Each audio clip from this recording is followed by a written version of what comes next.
A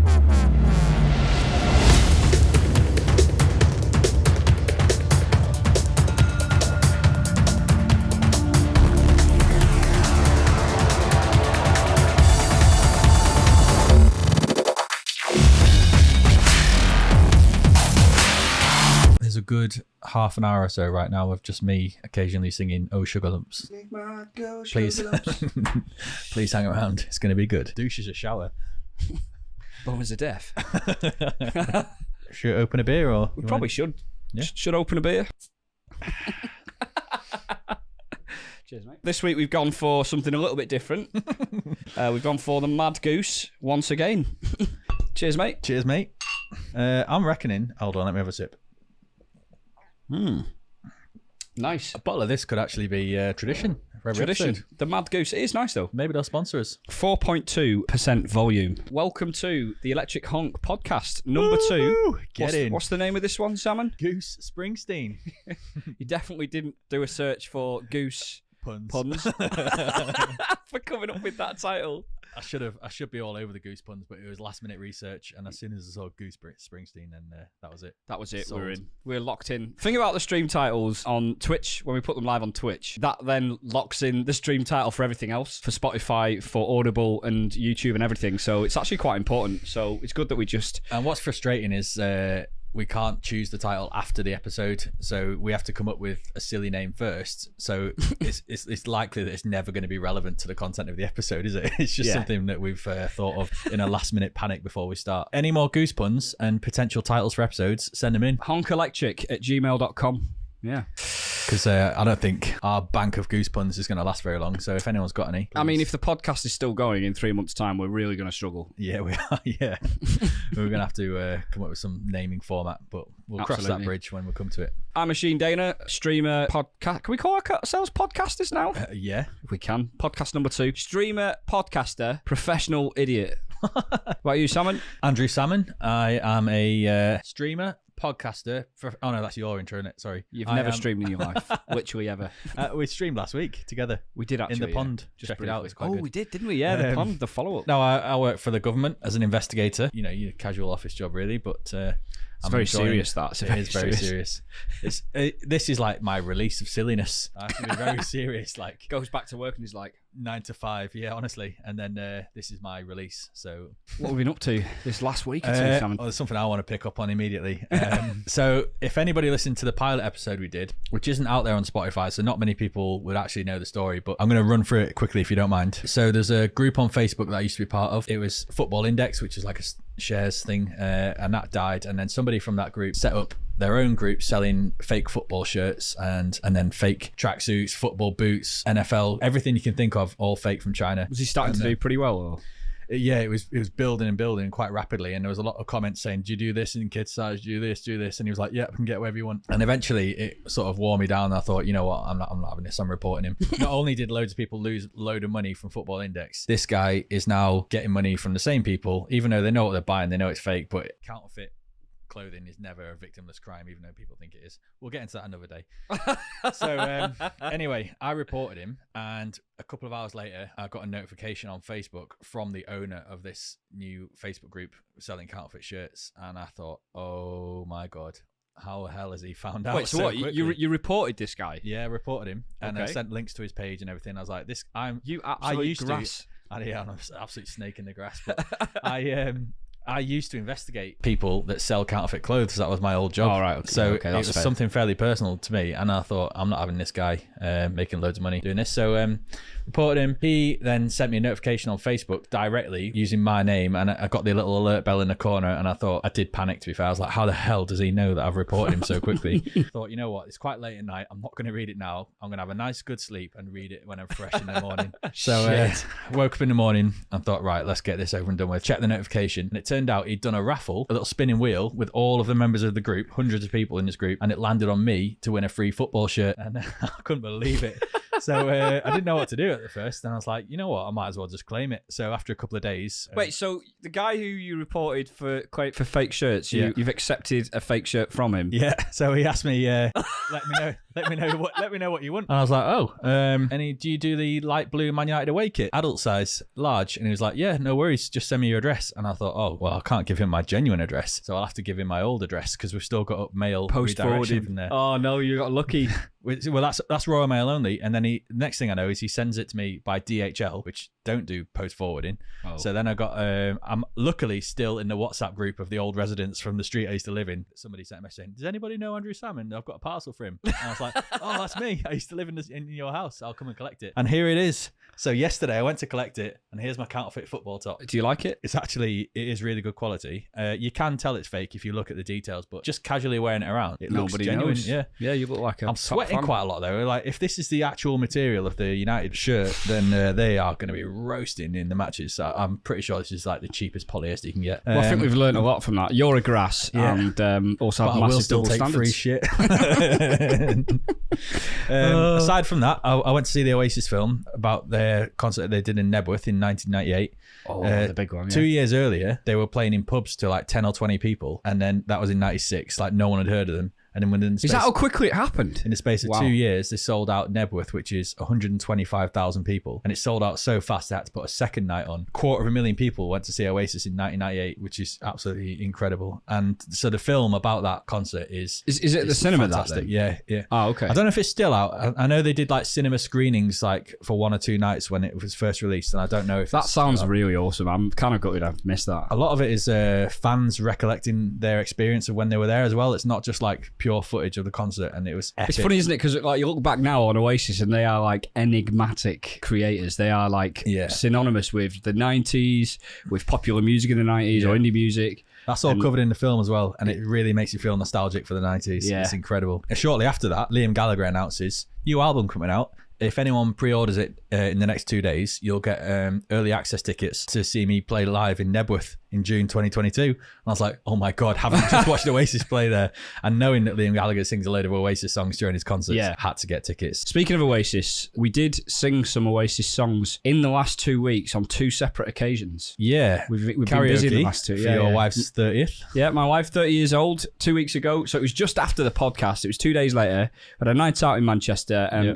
This night ended in a karaoke club in Manchester. Really nice, posh karaoke club in Chinatown. Private rooms as well. Yeah, room service. Yeah. I ordered a bottle of Jack Daniels, which was like 90 quid, but I figured that would be a lot cheaper than ordering separate shots of it and stuff. And they walked in and said, yeah, sorry, we've cancelled your Jack Daniels, or we don't have a bottle of Jack Daniels, but they were still selling the individual drinks of it, which was kind of annoying. But so we were singing some Oasis tunes. Yeah. Although I remember there being a distinct lack of quality Oasis tunes. There was like a really random selection. But they had Little by Little, which was the first one we went for. Epic. We absolutely nailed that, I think. I think so, yeah. I'm pretty sure we'll get signed up at some point. Well, if somebody heard us, we're definitely getting signed up. Absolutely. Signed up for something.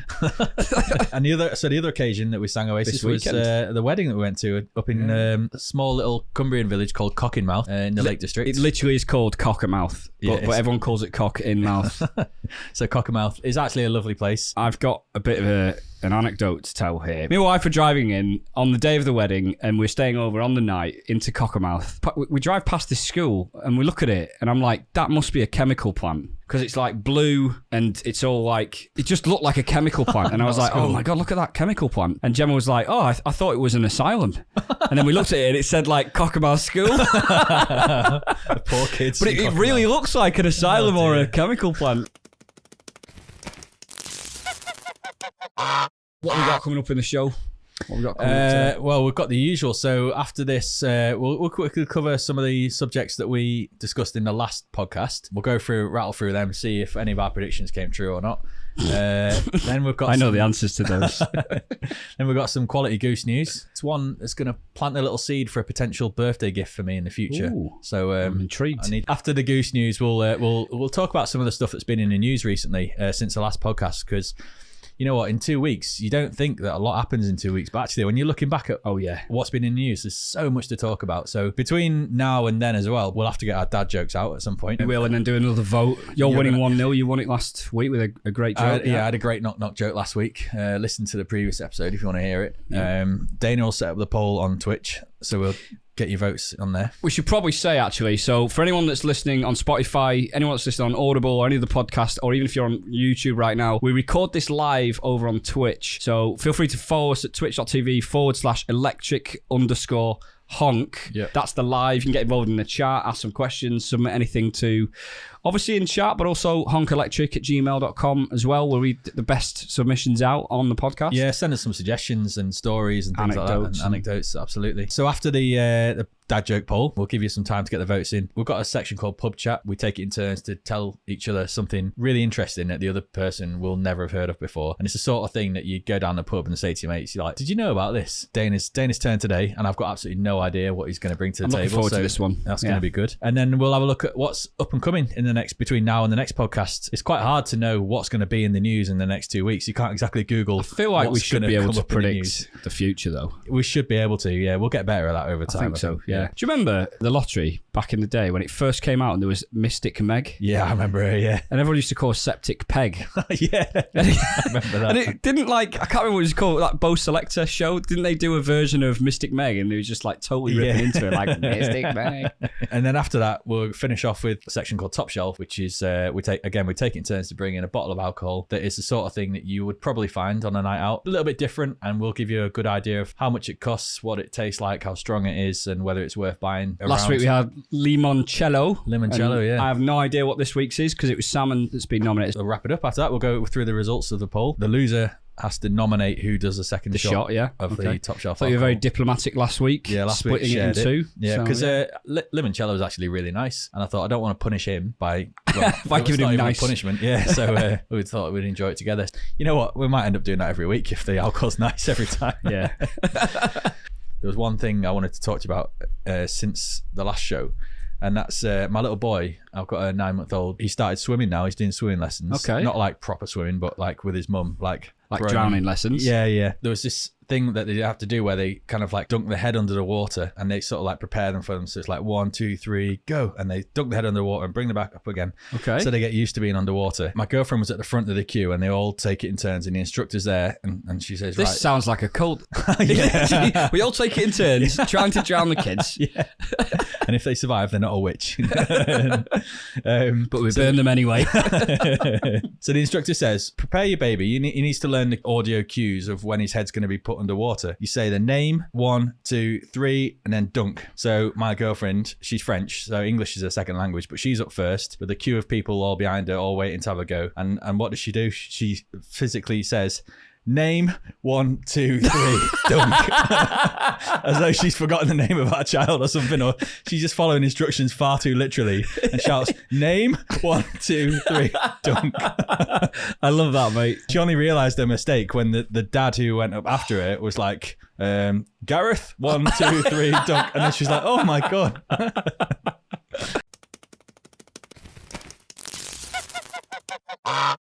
Since the last podcast, there's been some pretty good football. We discussed a little bit of PSG v City in the Pond episode that we did on Twitch. Yeah. City had another tough game, and that finished 2-2, didn't it?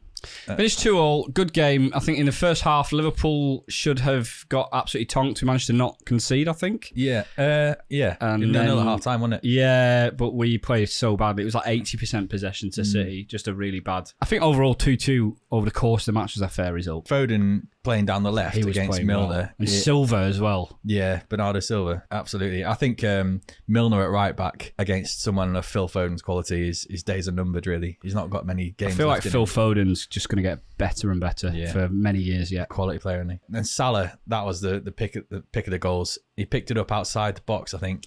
He had like 3 players surrounding him, did a little jink and a sharp turn, and then he had like 2 players around him in the box, took it past them, and smashed it past the keeper. Did you see Guardiola's reaction? No. He was like smiling. He's just like, well, what do you even do about that? Like, he just accepted that it was just class from Salah in the moment. It's actually sparked a lot of conversations, hasn't it, about how good Salah really is. Like, people are wondering whether he should be up there with, Messi and Ronaldo. And obviously, they're a lot older now. Mind you, Salah's 29. He's getting on a bit. Yeah, he's only a couple of years behind them. He's just peaked late, hasn't he? I think what puts him out of the conversation is how hit and miss he was in his early years. Chelsea, he started to get better at Rome. We picked him up and he really excelled at our place. But I think through his early 20s, he was a bit of a fair weather player, a bit inconsistent. Yeah, and I also think he was played in midfield a lot. And now we play him, in a more attacking role. Yeah. And he's just grown into it. He's one of those modern attackers that can play anywhere across the front three, isn't he, really? Yeah. Like Bale and Neymar, Ronaldo, those sort of players. The Chelsea game. Chelsea City, they played. That was like a few, because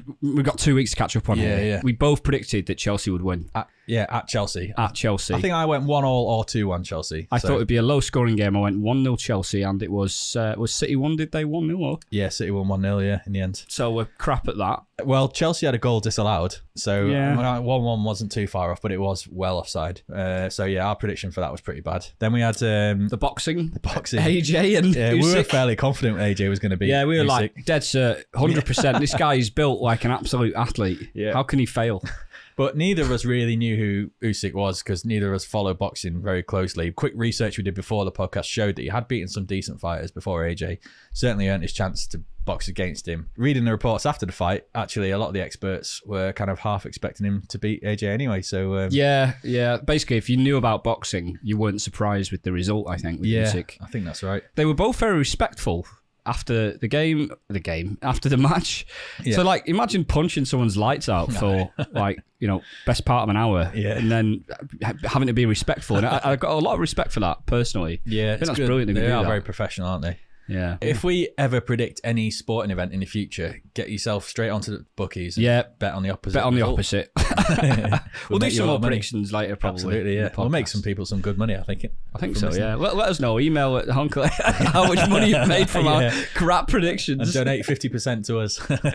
There's one other big thing we talked about, the German elections. Yeah, we went to the German election, didn't we? Because Angela Merkel's stood down. The person taking over from her, representing her party, wasn't particularly well liked. The results have since come out, and Angela Merkel's party came second in the election. They're like the UK Conservative Party equivalent, and then the UK equivalent to Labour essentially won the election. Although in Germany it's not quite that straightforward, because even though they won the election, as in they got the most votes, they still need to hit a certain number to actually control the parliament. And so in order to do that, they need to form allegiances with some of the smaller parties who have got other votes. So really, it's a coalition of smaller parties that get to decide who wins the election. They've won, but not won yet, then? Is that... Basically, yeah. So they're negotiating with like the Green Party and the Liberal Democrats, saying, listen, we can offer you this, you can have an important say on this, or we'll introduce this. Sounds familiar to the UK. To the well, yeah, when Conservatives didn't quite pass the line and get the Lib Dems on board. And then they that just... was a disaster. Yeah. Whereas student loans went through the roof and all that stuff.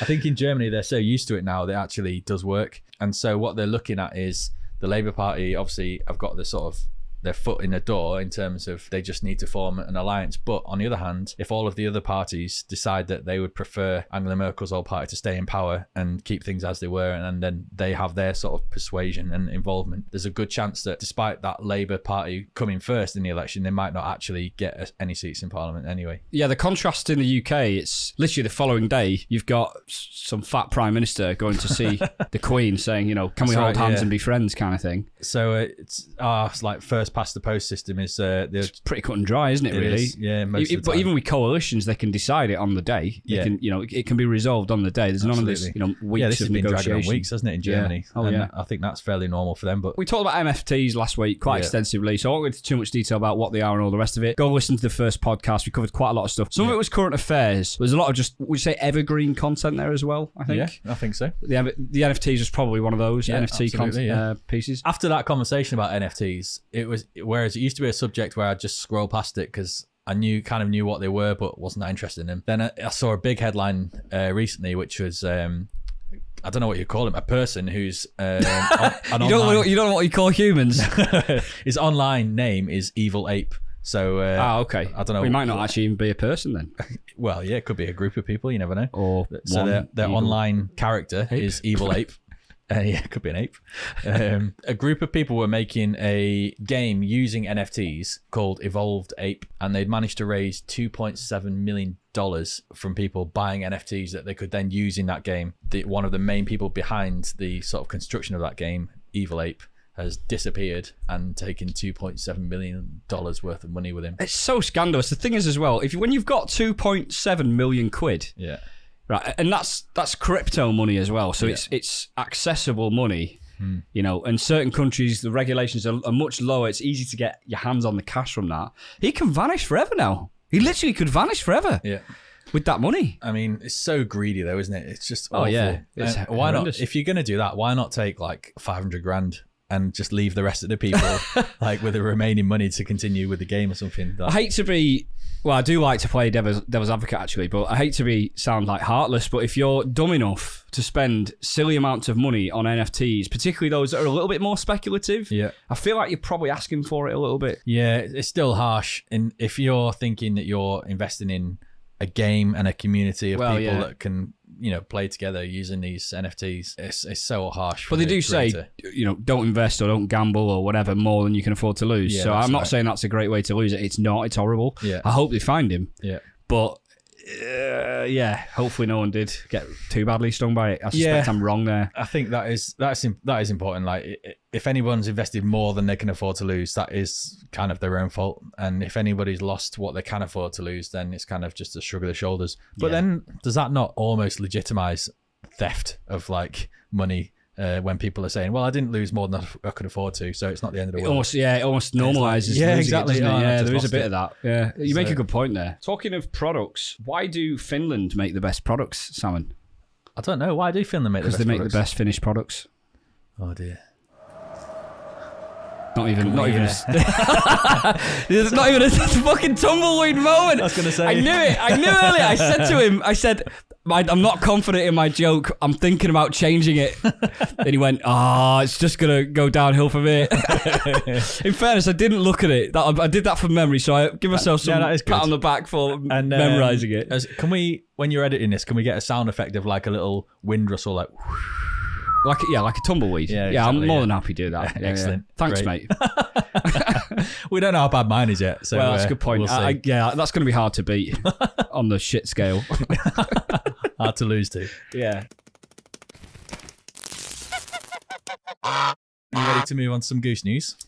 We need a jingle. Yeah, we do need a jingle. We do need I'll come up with a new one. We haven't got a jingle yet. We still haven't decided on one, so I think every week we just do a custom jingle to it each. Okay, I'm not prepared for this. I mean, I thought of one on the spot last week, but I'll give it a go. I'm just going to... Honk! It's the Goose News. Oh dear, now I'm on the spot. Goose News. Two very good efforts there. Yeah. Right, here we go. As promised, I've now printed out the Goose News instead of reading it off my phone. Just shuffle the old papers. This is from Reuters.com, like another pretty big source. Quite professional. News, yeah. From September the 23rd, pretty current of this year, just to clarify. Thanks for that. Gosh. Up above the world so high, woman flies with geese over the Alps. So this is in Doussard in France. Nathalie Moninglier suffers from a degenerative... That's easy for me to say. Degenerative eye condition and has a special wish. Before she loses her sight... Her eyes are laughing at someone that's genuinely got a problem. Harsh. Shit. Before she loses her sight, she wants to experience a bird's eye view. She achieved that ambition on Wednesday when pilot Dominique Cruciani took her up in his microlight over the French Alps, accompanied by a flock of juvenile geese trained to follow the aircraft through the skies. Back on the ground at the airfield on the southern shore of Lake Annecy, Moninglier was so moved by what she thought she had seen, she embraced the family member who came with her and sobbed on her shoulder. It was so magical to see them flying in formation. It was really great. There's lots of emotion, Moninglier told Reuters after a 30-minute flight. 30 minutes? Yeah. What? I have a congenital illness and I can only see in one eye. I'm making the most of it while I still can. I think everyone should, at least once in their lifetime, make a flight with these birds. So Cruciani, the guy that set up the flight, first flew alongside birds when he was hired as a pilot on a documentary film about bird migration. Bird migration. Bird migration. Last year, he decided to turn that experience into a commercial venture that also brings people closer to nature. His company, Delta Evasion. He does have a sister company, doesn't he? Tax Evasion. His company. Sorry, mate. Delta Evasion. In these segments, I think I just need to shut my fucking mouth. His company, Delta Evasion, charges customers €450 for a flight in the passenger seat of his microlight, shadowed by geese. A colleague, Cassandra Schneider, is in charge of training the geese. She gets them as hatchlings, spends hours in their company. They took her for their mother and began following her everywhere. Once they grew flight feathers, she started going up in the microlight, first for a 1-minute flight and then twice for the same time the next day. And each time the geese followed. Now, at around 3 months, the geese can shadow the microlight for about an hour, flapping hard as the plane climbs, and then gliding into its slipstream when it cruises back down. When the geese reach about 3 years old, they'll instinctively want to join the migration routes, so the plan is to help them return to the wild. Looking ahead to the moment she has to part with her proteges, Schneider said, "It will be hard, no question, but it's for their well-being." And that is it. That's the goose news. So in summary, you can pay €450. Is that it? To fly with some geese in a V formation across the Alps in southern France. I'm guessing that's already booked, is it? For you? Well, we'll have to ask my girlfriend. I haven't booked it, but, you know. Okay. Well, birthday's in June next year. Well, Santa is just around the corner, mate. He is, yeah. That was good. There we go. That was good. I do have a couple of funny... Well, I think the funny anecdotes. Yeah, you go on them. There's a couple of things that have happened in the last few weeks that I've just noted down on my little notes, and just dumb stuff. Me and Gemma, so for Gemma's 30th birthday party, we went to a Greek restaurant, and there's 2 anecdotes to come from this one. So a while back, we had to go to Cheetham Hill. Anyone that doesn't know Cheetham Hill, it's in North Manchester. It's a fairly rough part of North Manchester. There's a little bit of, I don't want to say, would you say poverty or just like very working class? It's the centre of counterfeit football t-shirts and counterfeit clothes in general. Oh, right. Okay. So that loops one of the back centres to of Europe for it. Wow. The reason why we went back there is because there's a shop that's a party shop, and you can literally get loads of party stuff. So any kind of party thing that you can think of, whether it's to do with like a stag do, birthday or a wedding or anything like that, they have got it. You name it, they've got it, including huge balloons, all kinds of weird stuff. So we went there. There's some rough people in Cheetham Hill. That's probably putting it kindly. Everyone's wearing tracksuits. Yeah. Without fail, they're all wearing tracksuits. All counterfeit. All counterfeit, yeah. We're walking back to the car. We've got our balloons. We've got like fistfuls of like not hot air balloons, like fistfuls of hot air balloons. Yeah, we're pretty strong and fat. So we're walking back to the car, and there's a woman on the phone, and she's getting irate on the phone. And this was her closing gambit to this woman on the phone. This is going to be good. If she doesn't shut her mouth, I'm going to slap her silly and give her nits. I just thought that was noteworthy. I wonder if there's more context to that. Like, if she's actually got a way of giving people nits or something. She goes around threatening people all the time. I'll be honest, we didn't go up and ask her about this. So we've got a podcast. Do you want to tell us a little bit more about that conversation? Totally unrelated matter. My head is itching loads right now.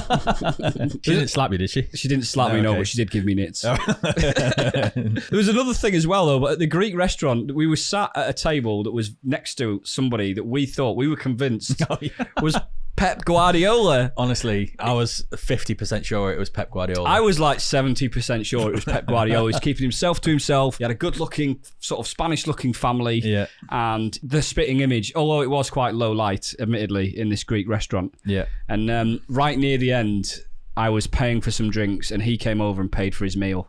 And I was stood right next to him, and I was like, yeah, I don't think this is Pep. But I'm going to get his autograph anyway. Got him to sign my left tit. There was a period of time for about 20 minutes where we were all basically like perving on him. Yeah, I know. He must have felt so weird, mustn't he? Especially if it wasn't Pep. He's like, why is everyone looking at me? Yeah. Unless he gets told it all the time, and he's just like... He must get told, especially in low light. He phones up the restaurant in advance and says, would you mind turning the lights down a little bit, please? Turn them up a bit. He doesn't want to be mistaken. He might get a free meal out of it. There's one other thing. You said something about a plug socket and what? Something about a plug socket. When? And your little one, and you're like making. Oh, yeah, this is in the taxi back. I can't remember what it was exactly that you said, but you said something. Yeah, I'll let you. God, you know my memory's not great, and you put me on the spot here. I know. Yeah, sorry. I was saying my little one's reached the stage now where he's crawling around the living room. He's like commando crawling. He's obsessed with wires, which naturally draws him towards plug sockets. And I think I was saying I'm getting so old that even just getting out of the sofa is like hurting my knees and my back. So now I've got to weigh up. You're 35 years old, by the way. I feel a lot older than that. Now I've got to weigh up. Is it worth? How likely is he to stick his finger in the plug socket? And is it worth me getting out of the sofa to stop him? So, making that calculation. He's getting a bit close now. I suppose I better should get up. Yeah. Get up. It's going to be much easier when we buy those little things that you shove in empty plug sockets, like baby protection. Childproof it all. Yeah, absolutely. I can do a parenting tips from Salmon. We should do that as a segment. Parenting tips from Salmon. How close does a baby need to be to a plug socket before you get off the sofa? Calculating the acceleration of the child towards the socket. We've got quite a lot to potentially discuss here. We've got a long list of things that we can talk about. Yeah. Top of the list is today's fresh news. Right out the bat, yeah. The Saudis, if they haven't already completed, are about to complete the takeover of Newcastle United. It's been agreed. Ending, what's his name? Mike Ashley's 14-year reign. One of the most unpopular football club owners that's ever existed, I think. For somebody like him to buy a club like Newcastle, where it means so much to the people, the club means so much to Geordies. Brilliant fans, I would say. Some of the best fans, most loyal fans in the UK. It's quite a big city in the UK. Is it like it's a top 10 city, I think? Yeah, I'd probably say a top 10. So, and he's just a wholly unpopular guy. He's worth 3.2 billion or something like that. Known for stiffing companies, like scooping them up when they're on their knees and offering next to nothing to buy the businesses. Yeah. Been trying to get rid of the club probably since only a couple of years after buying it. So it's the best part of 10 years he's been trying to sell the club. I don't actually know how much he bought the club for, but I wonder if he's... It's like 100, I think it's 130 million. Million. And how much is he selling it for? 300 million or 320 million. So he's not doing bad out of it. He's done well out of it, but I don't know if he's made money though, because I think over the years it's been an expensive endeavour for him. Remember, they weren't in the Premier League all of that time as well. Yeah,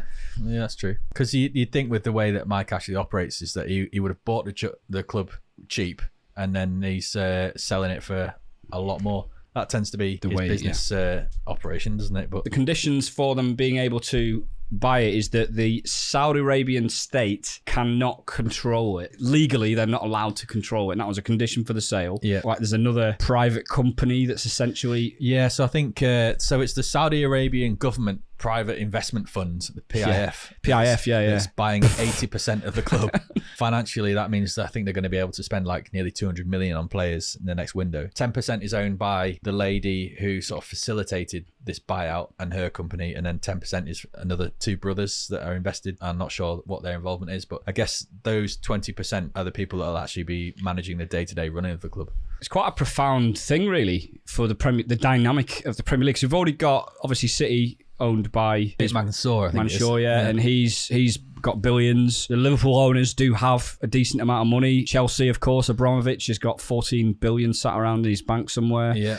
The Saudi Arabian government, or the state, they're essentially, I heard a quote on TalkSport today, 320 billion. It's backed by basically an infinite amount of money. Yeah. They could literally buy anyone for any price, and put together just the best team. And that is pretty much what they'll do in the next few years. They'll just throw money around. I think that the main talking point that's come out of the fact that it's the Saudis buying them is their sort of human rights record. Should football fans have an opinion on the people that own their club, how they treat people? Last year, Saudi Arabia executed more people. I think they were the third highest country in the world for executions. I think it was a record year for themselves as well, wasn't it? Or something. So after Iran and China, Saudi Arabia executed more people for criminal offences, and they've only just passed a law that says they're not allowed to execute children for offences.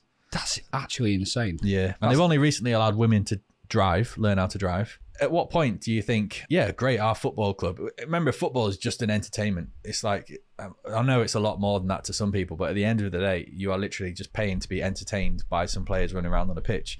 And if people who own the club that you support are responsible for murdering people for whatever offences they commit, at what point do you feel validated in voicing your concerns? I have to wonder about that, because the sensible side of you says it's a money thing. They're just buying up a club cheap, because 300 million for a club like Newcastle feels cheap with the potential that they've got, I suppose. Exactly, yeah. Like Liverpool were worth 2.8 billion last year, and they were one of the biggest. I think they went up like 80% or something like that in value because of the things that have happened with Liverpool in the last year or two, like winning the Premier League and so on and so forth. It has a latency effect, so you don't win the Premier League, you're immediately worth 100% more or something like that. So that's what's happened with Liverpool. They're worth 4.4 billion now, so they've gone up significantly in value. Yeah. Newcastle at 300 million. Even if they go up in value fourfold, they'll still only be whatever that is, 1.2 or whatever billion. Still low in comparison with a lot of these other clubs, right? Yeah.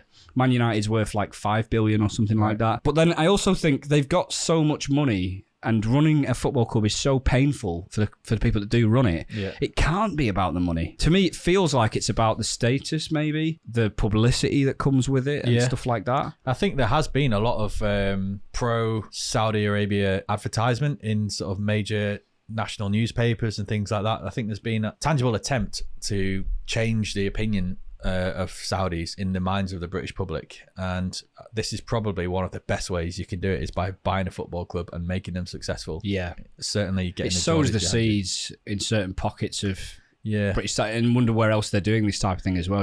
It's a big PR exercise. I think the term that people are bandying around for this is sports washing, essentially. Sports washing. I've never heard that before. So using your money to invest into a sport and get positive publicity out of that, so people then don't look at, or sort of your negative side of things. So how do you think this is going to affect the Premier League? Do you think there's a chance, for example, Newcastle can win the Premier League in the next 5 years? No.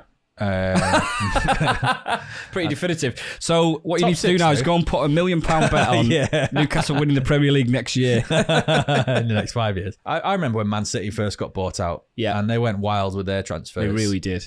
They bought in Gareth Barry. Yeah, Gareth Barry and Robinho. And their team, they had a few like Galacticos, a few superstars, but it takes a lot longer than that to actually build up a successful like league contender squad. Sami Nasri. Yeah. They had, who else did they have? Didn't they have Milner? Yeah, they had Milner at one point. Milner, Oh, yeah. Didn't they have Crespo as well? Or was that Chelsea? That was Chelsea. Yeah. We'd have to have a look back at City's signings when they were first bought out and have a look. And it does take a long time to actually become a proper strong force in the Premier League. I think you're right. I think it's not just about the players that you bring in. I think that it's been proven time and again that good players can come into the Premier League, even multiple good players can come into even a good team, and still, without the right manager, without the right fans, the right atmosphere, and a number of other things, including running the club well, you don't get anywhere. Yeah. But it makes it easier to run a club if you've got an open checkbook, I think. Absolutely. And I think the last thing I want to say on this is it sounds like Steve Bruce's days are numbered. They've got absolutely no interest in keeping him on. They really wanted Benitez. They tried to buy the club a while back. When Benitez was unemployed, they really wanted him, and now he's at Everton, and he won't be leaving Everton, I don't think. They're doing pretty well. So I was going to mention this earlier. The Premier League at the moment is very tight. We've played, 7-8 games? Yeah.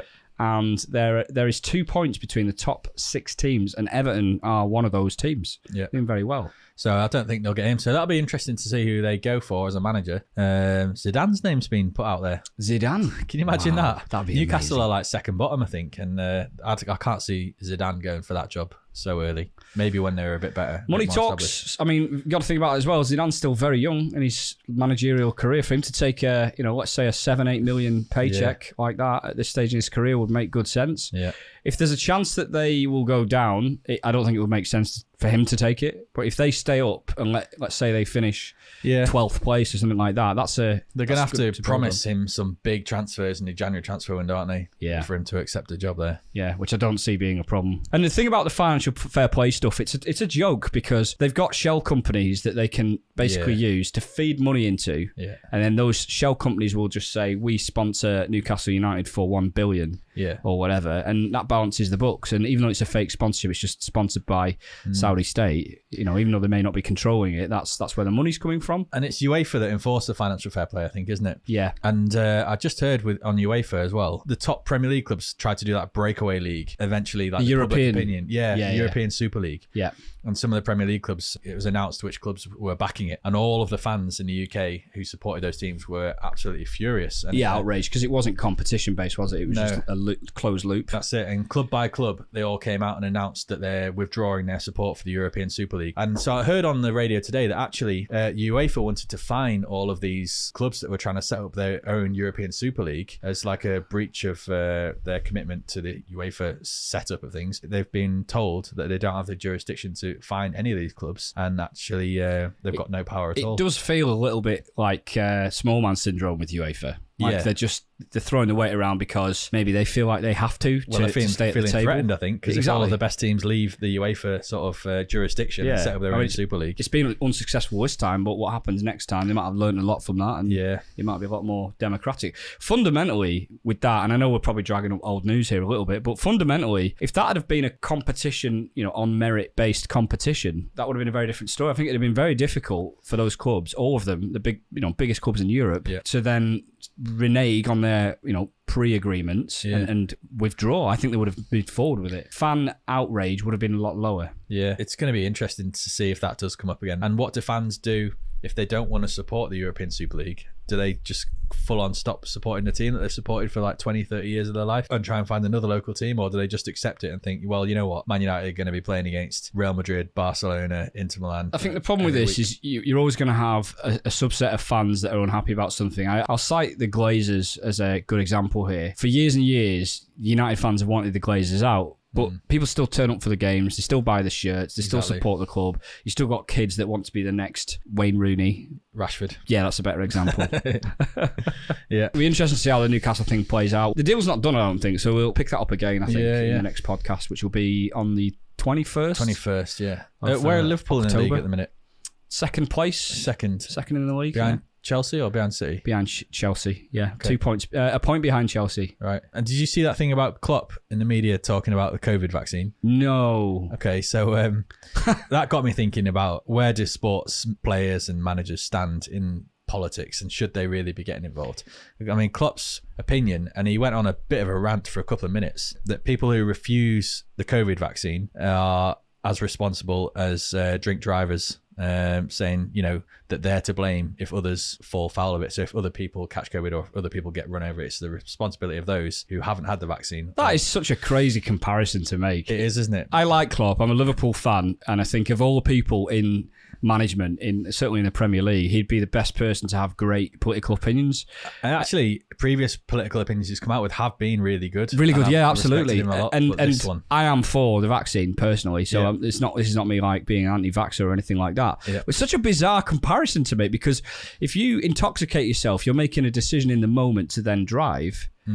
That's like an in-the-moment thing. Whereas if you take it on yourself to not trust a vaccine based on whatever reasons that you've got, personal reasons, and again, I don't personally agree with those reasons, but it's someone's choice to do that. Yeah. It's very different to just being an idiot and drink driving. Yeah, it is. It's completely. I feel like it's completely different, but I got the impression he thought of that comparison on the spot without really thinking through it. And, what he's trying to say is that he's comparing the people who refuse the vaccine, saying that they're to blame if others catch it. So he's just like saying, if you don't do it, you are responsible for others getting unwell. Yeah, I think it's an irresponsible surface level sort of. No, I didn't read or hear about that. Oh, you briefly mentioned it earlier when we were running through the plans, and I was quite curious about that. There were two bits that he actually did say that were of interest aside from that, and that is that 99% of the staff at Liverpool are all double vaccinated. Okay. And there seems to be, outside of Liverpool, a sort of reluctance amongst Premier League players to actually have the vaccine. Yeah, there's been a few high profilers. Yeah, so he was saying at Liverpool, they haven't had to persuade anybody. He said it was just a very sort of natural thing where everybody just got vaccinated. And then another thing he said, which I agreed a lot with, is the fact that he said, I'm not a scientist. I don't know anything about vaccinations and viruses. What, so you agree that he's not a scientist? I agree with that. Good. What I agree with it is that he said, I take my opinion or my views from people that do know. So he said, what I did is call scientists and doctors that I've known throughout my career that I trust very highly and ask them. He did his own research. Yeah. He asked people who know about it. He came to the conclusion that the vaccine is the best way to get out of this whole mess. I like the thinking, and it's good that he said that, because he's essentially saying, if you're not trust sure, the experts.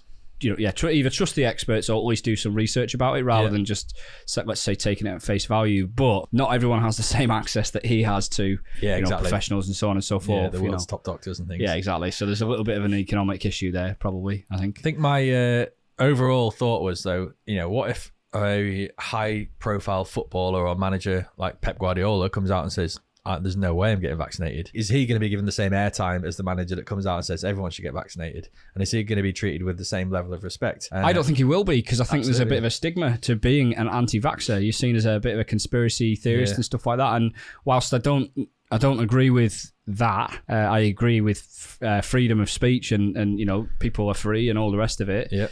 I don't really think it's fair that a manager could come out and not get the same level of airtime. That cynicism that's there just because the majority probably disagree with that person. Yeah. I think, it's interesting to know how far we take people's opinions from the sports world when it comes to politics and things like that. You know, Marcus Rashford has only been doing good things in the politics world. What if you're against whatever political views footballers coming out with and you don't see it as good? Where does that line, you know, become stopped? The thing that really bugged me about the thing with Marcus Rashford, as a sane person, you cannot look at Marcus Rashford and say anything negative about the guy. Anything he's at a all. saint, isn't he? He's an absolute saint. He's basically, I mean, call it goodwill, call it just good-natured or very, very clever and smart from him, whatever you want to say. He is now basically a national treasure. And the guy's what, 24, 25 or something like that? If that, yeah. So he's now put himself in that position. But there were people that were basically coming out and saying, like, you should be focusing on football and you shouldn't be doing all these good things. Why wouldn't you use your kind of status, what they call it, your soapbox, you know, for good, for a means of good? And I just think it's very admirable. I watched the documentary on Rashford about the kid, the hungry kids, and the Wythenshawe background that he's got and stuff like that, and I just absolutely loved it. You know, I'm a Liverpool fan. I should hate this guy. I did not hate. I love the guy. I think the guy's an absolute legend. You know, you got to think about where that line is drawn. I mean, you might get a footballer in a similar light who is really anti the Conservative Party, who are, you know, whether you agree with them or not, the most popular political party in the country currently. So if you've got a footballer that comes out and says nobody should be voting the Conservative Party and doing all these political campaigns, well, most of the public Gary Neville has been doing that. That's true, actually. A lot of that. Yeah, that is true. He's an ex-footballer, though. Well, yeah. He's a pundit, isn't he, these days? I'm just interested to see how that develops over time, how far sportsmen are willing to get involved in politics. I know in America it's been massive, hasn't it, with the sort of the protests, taking a knee and all that sort of stuff. The lines are very blurred, especially on this podcast.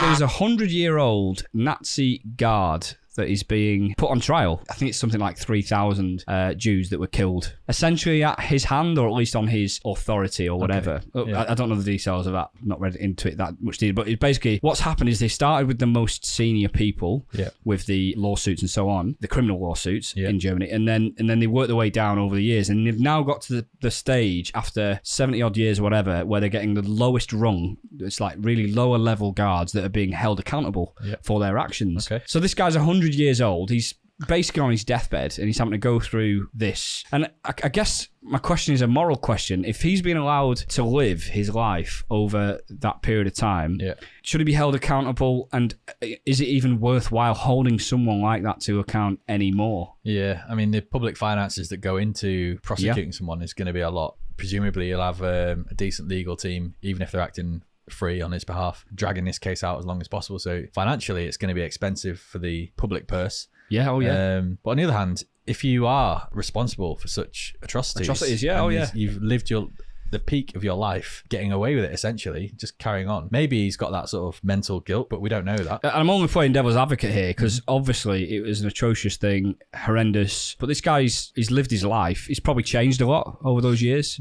Probably regrets it. I'm sure he may have some PTSD and so on. You know, he's probably got a family that, you know, that love him and care about him and all. Imagine that was your granddad at age 100. Is that the right thing to happen? You can understand the argument for people to say, oh, come on, he's 100 years old. Like, there's nothing you can do to him now where he's literally just waiting to die, presumably.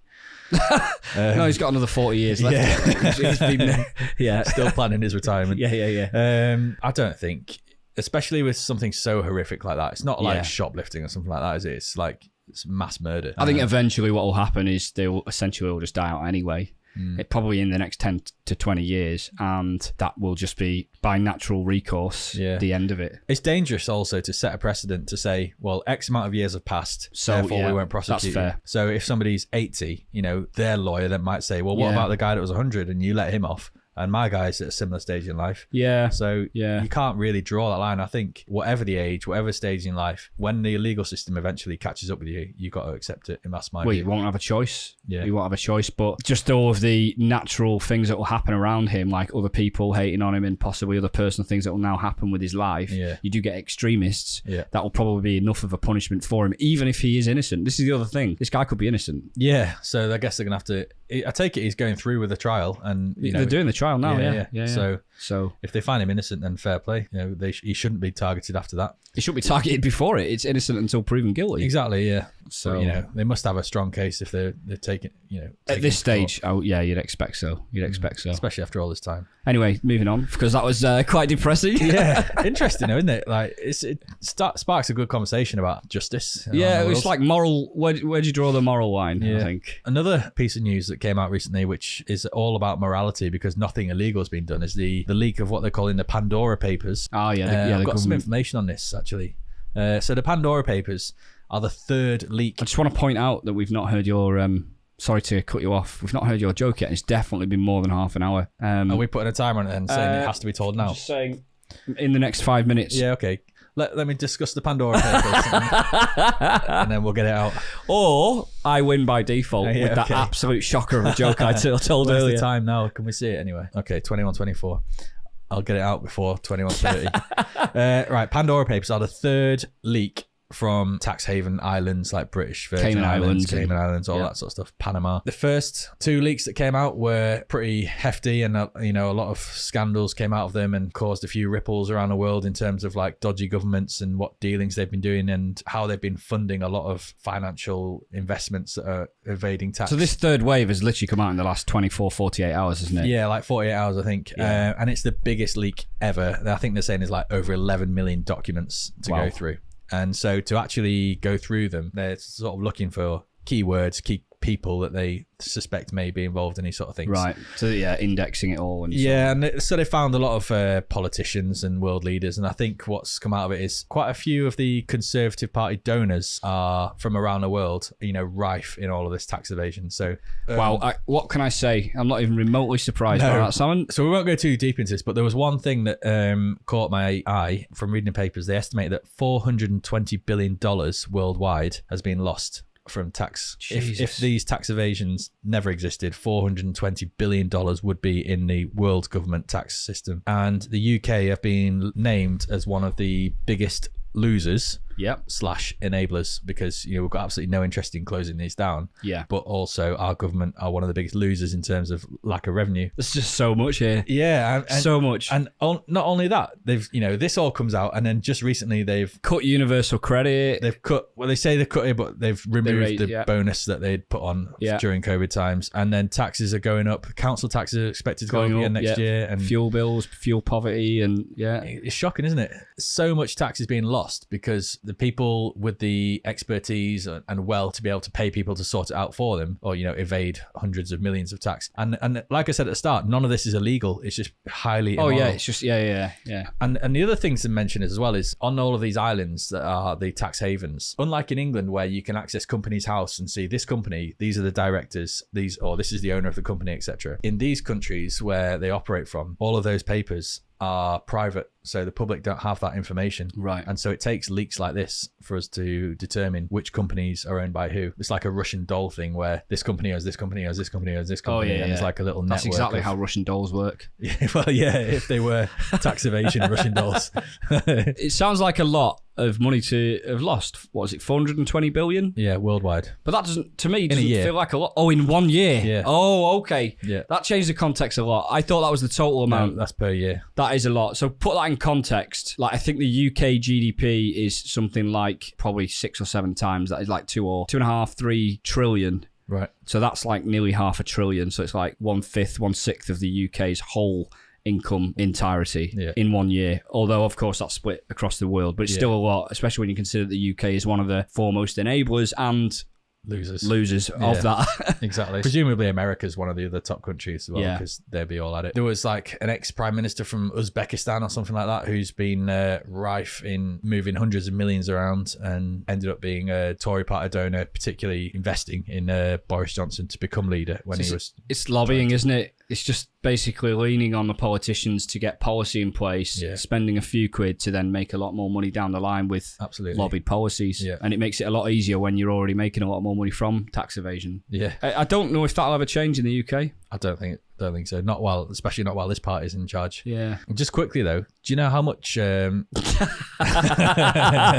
don't know where you're going with this, mate. How much does a chimney cost? I don't know, mate. Well, nothing. It's on the house.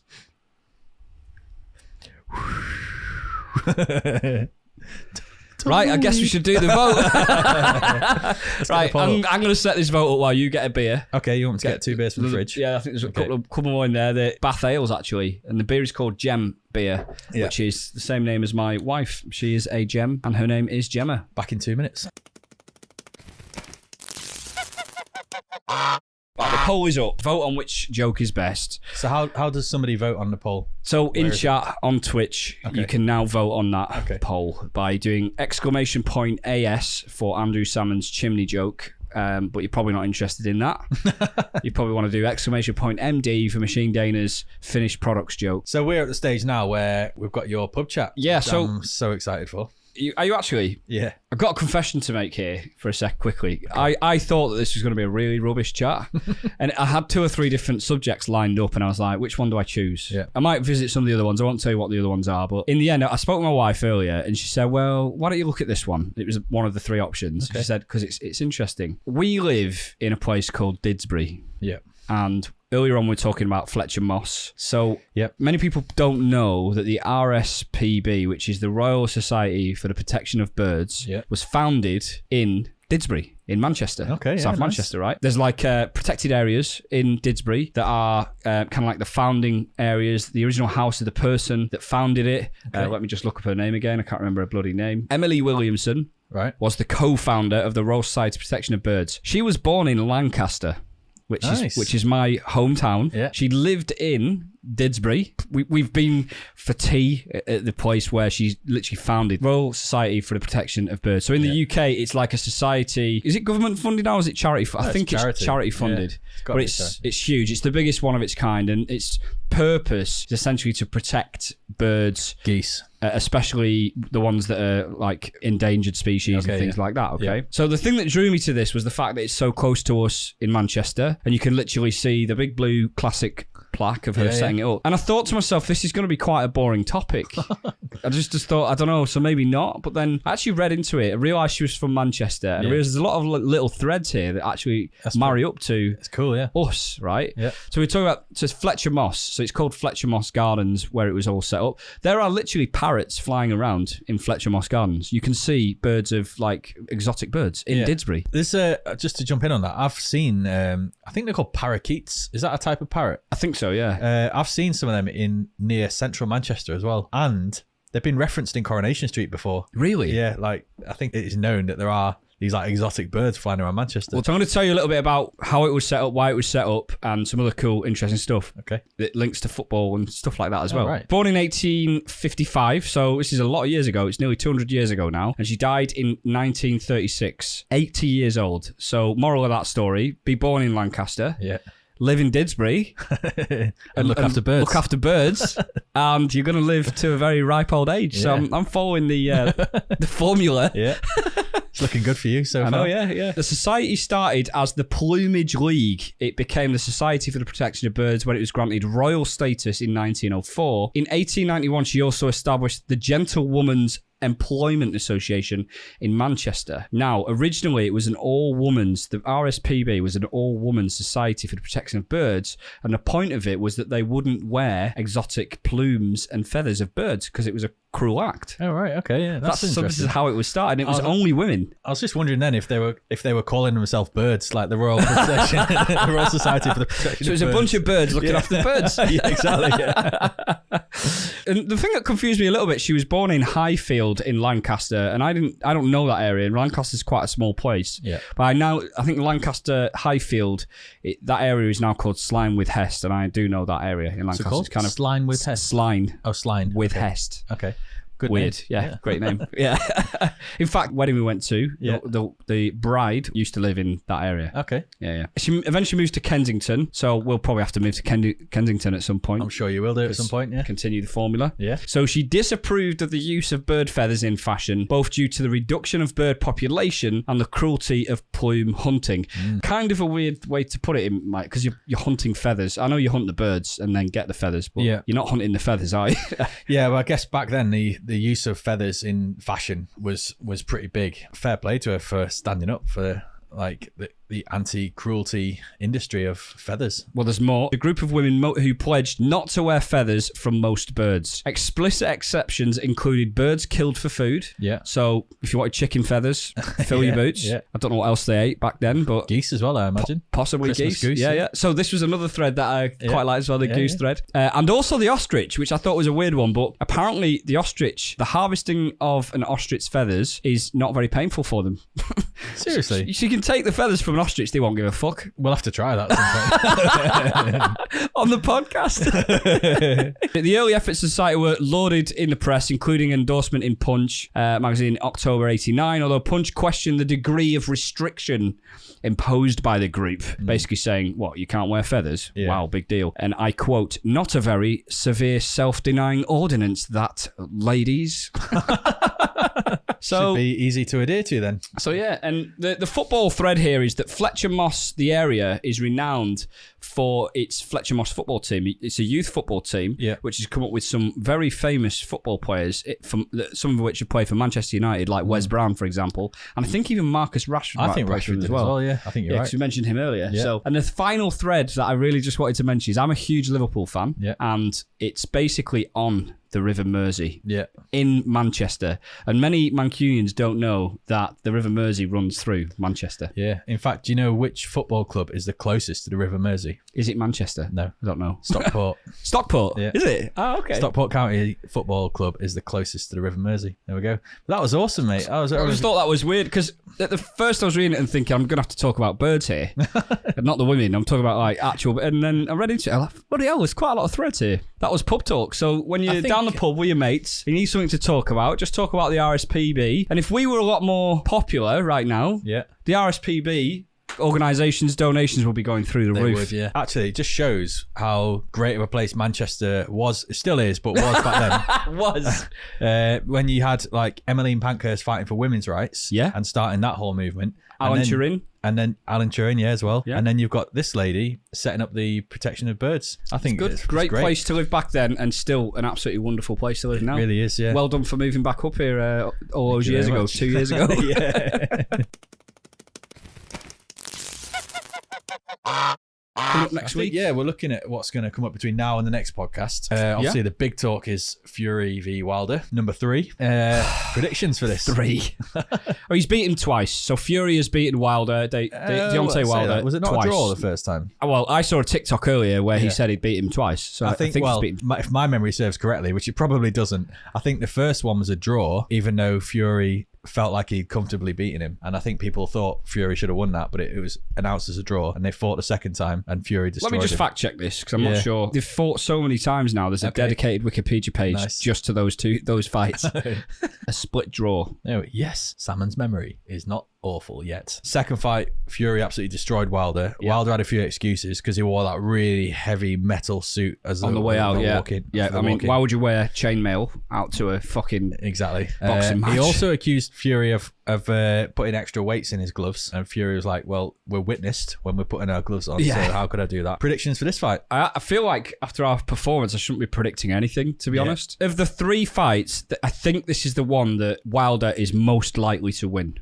Yeah. And the reason I say that, Fury doesn't look as in good shape as he has been. Mm-hmm. And I don't necessarily think it's about body conditioning as much as it is about just sheer stamina and getting tired in the ring. Deontay Wilder generally keeps himself in good shape anyway. He's a big hitter. And I feel like a year or two on, Fury that isn't at his best anyway, and a year or two later, a little bit older, I'm going to call it Wilder. I'm going to say Wilder. And I think the problem with this is that it will create a demand for a 4th fight. Yeah, it's going to be horrific, isn't it? It will be, yeah. Because it has to be Joshua, AJ next. They have to fight soon. What do you think? Well, on that, I think it's already been announced who's going to fight the winner of this match. Oh, next. right. Dillian Whyte, I think. Okay. So I think he's already been told you will fight the winner of this match. So that puts AJ back even further in the queue if it's ever going to happen. Wow. I was actually going to go for Wilder as well. So everyone out there, get your money on Fury now.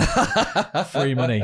I've had a similar thought in that I feel like Fury has taken his foot off the pedal a bit in terms of preparation. He seems a little bit too relaxed, a little bit too overconfident. I haven't been following his training that closely, but he's got this sense of arrogance about him, which I think he's always had that, but it's almost gone too far. I think. It's kind of like slipping into complacency. I feel like a little bit. Whereas Deontay Wilder usually is like a loud, shout in your face sort of guy. He is scorned. At the latest press conference, he was almost silent for the most of it. He's definitely scorned. I think that he will be more determined than ever to try and beat him. Yeah, it's going to be a great fight. I really think it's going to be a brilliant fight to watch. Like one for the the record books, the ages, the history books. I hope so. Are we watching this? Well, it's this at 4 a.m. I'll be up for watching it if you fancy it. The thing is, we've moved on to the next subject. We're watching James Bond that same night. Same night? Shit. Have we got enough time for a nap in between James Bond? Yeah, I reckon we'll get a good 3 or 4 hours in. Well, my wife is actually going to see her mum all weekend, so I can be the complete vegetable this weekend if needs be. So what vegetable are you going for? Potato. Couch potato. Yeah, couch potato. Nice. Am I sleeping on the couch?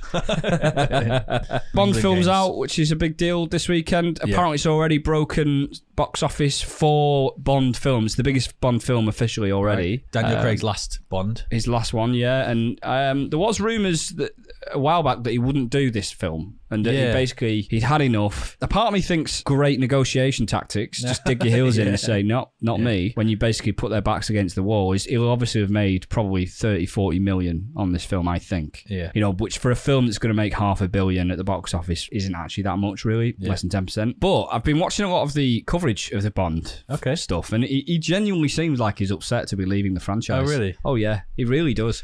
Like, you can tell he cares about Bond, the franchise, and that he doesn't want to leave it. And talking about the next Bond, do you feel like we've reached this stage of wokeness now in society where the next Bond can't be a white middle-aged male? It's going to have to be either a female or black guy or whatever. I think it should be a 14-year-old hermaphrodite. Yeah? I mean, that's the popular opinion, but going with the crowd there. Yeah, a little bit. Sorry about that. I should probably be a bit more edgy. There's a lot of grumbles about it, isn't there? Yeah. It's like, put a black guy in, should we put a female in, should we put transgender, whatever. Yeah. And I feel like it's probably going that way. I think at some point we will see a female Bond. I think at some point we'll maybe see a black Bond, which would set a precedence. How do you feel about that? Would you be annoyed or open? Would I be annoyed? Yeah. I'd be absolutely livid. No. I don't care.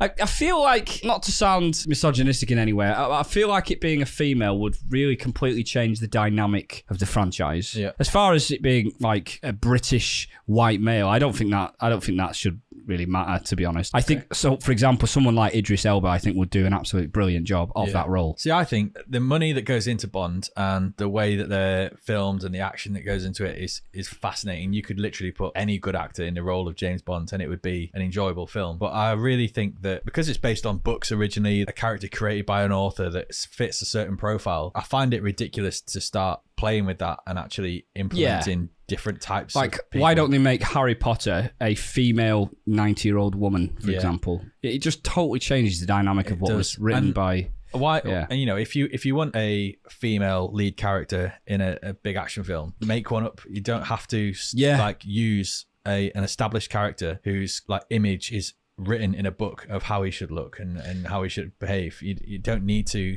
take that and implement make it completely I think different. There are probably a minority of people that are sort of on the soapbox there that are just trying to perhaps use the situation to gain traction on their own personal opinions, which whilst independently would be great personal opinions and valid personal opinions, doesn't need to be used via the Bond franchise to push those legitimate opinions. So I think I agree with you on that one. But then what about if Idris Elba goes to cast for James Bond, the next one, and the producers say to him, I'm sorry, but James Bond is a white English... Well, he wouldn't get cast, would he, in that case? They just wouldn't even cast him.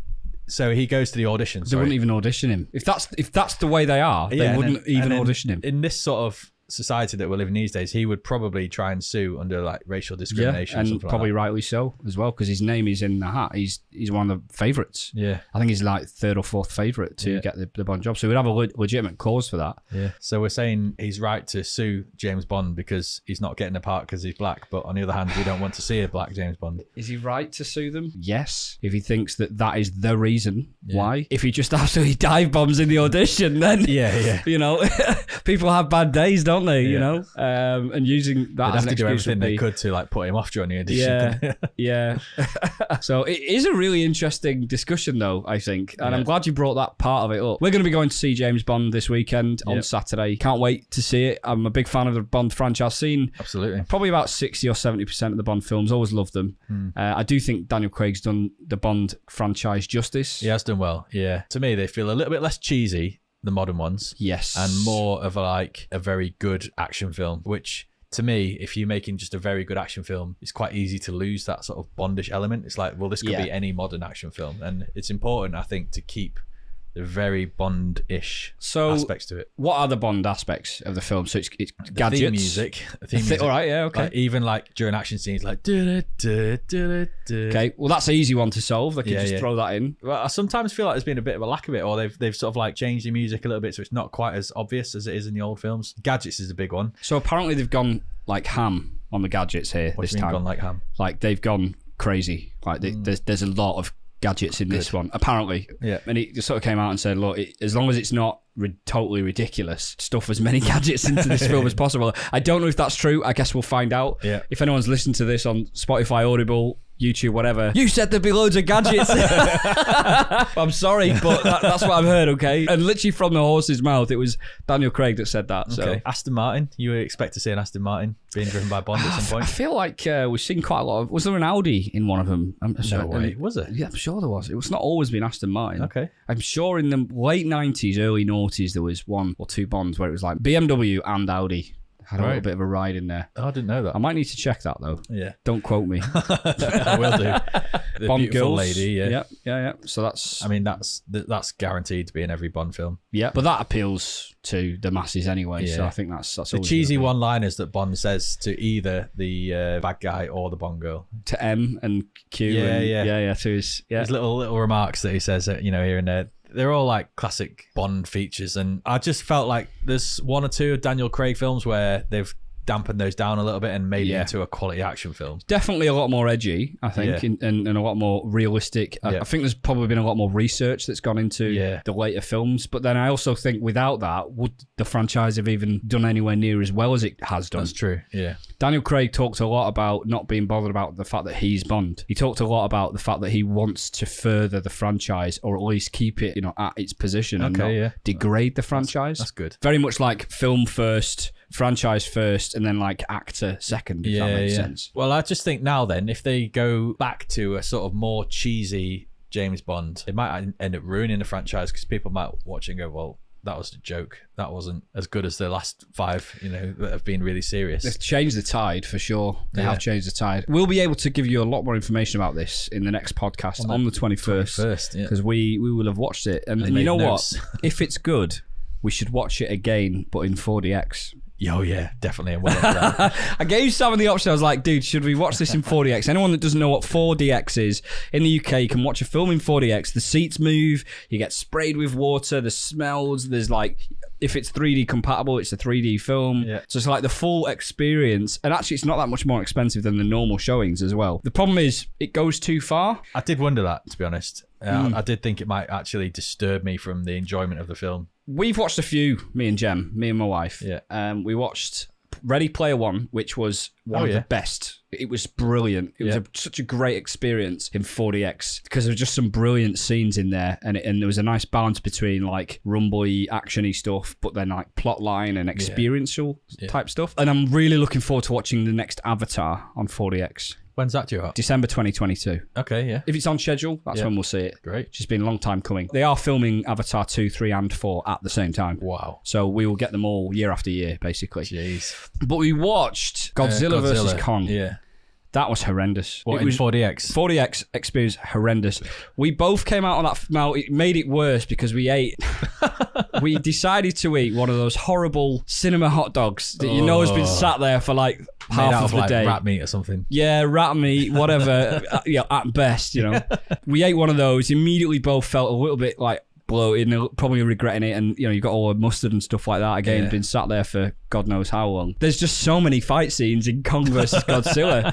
I reckon of the 90-minute 1 hour 20-minute film, I reckon like 2/3 of it was fighting. Yeah. But not just like two people throwing punches. These are gigantic creatures throwing each other around cities and all sorts, and your right? chairs waving from left to right. It was horrendous. At first it was like, oh wow, this is pretty good. But then after about 20 minutes of this, and some of the fight scenes are literally 20 minutes long, we were just like, we want to leave. Yeah. We stuck it out, but we basically had to take a few nights off after that.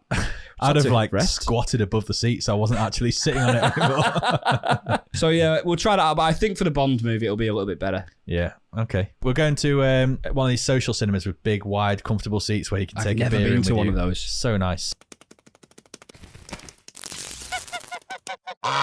For those of you who don't know what Top Shelf is, once a week we'll alternate, me and Salmon. Once a week one person will bring a new bottle of alcohol. It's probably going to be spirits most of the time, and the emphasis is on discovering new alcohol drinks, things that you can talk about with your mates down the pub and say, I heard it on the Electric Honk podcast about this particular drink. Last week we had limoncello. The idea is that it's a complete surprise, and we're just trying to bring new experiences. Shot glasses at the ready. So the old Top Shelf section, we've got a nice brown paper bag with a big question mark on it. Put it in the fridge and got some food on the bag.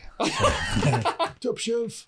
You've butchered that bag. Absolute beauts. Right, the big reveal. Top Shelf. What have you got for us? This is exciting. I had so much choice. I had one in mind that I really wanted to bring. Okay. And nipped down to Tesco the other day. Didn't have it. Oh, so, no. I thought, well, I'm going to have to buy that one online and bring that in another day. Okay. And I saw 2 bottles of things that I thought, this could be awesome and this could be awesome. And I was like, only one of them is going to really do for my first Top Shelf section. So here it is. Nice. This is Disaronno, which I'm famous for getting the old shots of Disaronno out. But this is Disaronno Velvet Liqueur. So this is a smooth cream with the unmistakable taste of Disaronno. Interesting. So I believe it's a little bit of a mix between like Bailey's and Disaronno, sort of like a nice. So Disaronno is like amaretto. It is, isn't it? So it's kind of like a sweet Disaronno. Okay, yeah, it's a sweet amaretto shot drink. Usually you might have it with a glass of ice or something, but shots is absolutely fine, especially in my world. So Disaronno is my go-to shot really for a night out because it's just so tasty. It goes down easy, doesn't it? Really Let's does. be real. Compare it to something like tequila, which makes you almost want to vomit instantly. Disaronno is absolutely high level. I've never tried Disaronno Velvet Liqueur. Oh, you've never tried it? No, nice. Okay. And I mean, it's in a beautiful white bottle. It absolutely looks stunning. White and gold is the colour theme. So they're normally clear bottles, aren't they, with like a black lid? That's right, yeah. So this is a fully white bottle with a gold label. Yeah. And it says on the back, Disaronno Velvet is a smooth cream liqueur with the unique and compelling taste of Disaronno, best served over ice. So there we are. It's gluten-free, so good for all the celiacs out there. What made you opt for that versus, is that just all they had in Tesco's? No, so the other one that I found... You don't have to tell me what that is, by the way. Yeah, it looked really interesting. And I thought this is going to be a great bottle for Top Shelf. And as I was walking out with it, I saw this Disaronno and I thought, you know what? I was never going to do a plain bottle of Disaronno because we've had that a billion times. Yeah. But this is the sort of thing you'd see in a bar and you'd be like, should I try that? Or is it going to be a waste of like £3 or something on a shot? The great thing is there is a reasonable chance you might see this in a bar. You will, yeah. You certainly in will. the UK, but you know, more global as well. So absolutely. So we're going to be able to tell you now if Disaronno Velvet Liqueur is worth a purchase. Here's number 1. Do you want quite a hefty amount? That'll do. Yeah, lovely jubbly. Well, there you go. Cheers, Disaronno. Cheers, guys. Cheers, Salmon. Daena. All in one? Yeah. Yeah. Oh my God. That's one of the nicest. Wow. That's nicer than Disaronno normal. That's really good, mate. It's like a really sweet milk with a amaretto-y sort of like aftertaste to it. It's better than Bailey's. Oh yeah, Much better than Bailey's. Yeah, it is more silky and nice than Bailey's. We did that thing again where we had that silent moment of appreciation when we dropped it. Oh, it just sinks down your throat and settles nicely. Beautiful. That was a great choice. I realised last week we just kept the limoncello, yeah, but that was never going to be anything other than that because Gemma wouldn't allow it any other way. Yeah. So with this, I'm not sure I would allow it. I think you should take it. Here, Yeah. But maybe from next week onwards, we do something to decide who takes the bottle. The other thought is, depending on how long these open bottles last, if they would last up to a year, just down the lot on the podcast, we have an AGM. Annual general meeting party with the listeners, and all of the bottles that we've drunk over the year. That's so good. Are on the table for everyone. That is a brilliant idea. Let's check the poll results. Yeah. It was literally a draw. We'll have to go Switzerland style again at the end. This is becoming a theme, isn't it? Yeah, the Switzerland themed split shots.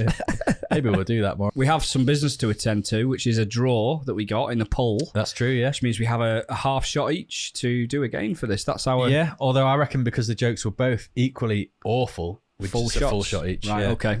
So it's half each and then another half as a punishment for such bad jokes. We actually didn't even make each other laugh at all. Yeah, we'll give that a bit of time, that segment, but I feel like we might have to do something about that segment. The jokes are so bad already. I have to say, I basically just Googled funny jokes. And it wasn't I need even to that tell funny. you something about my joke.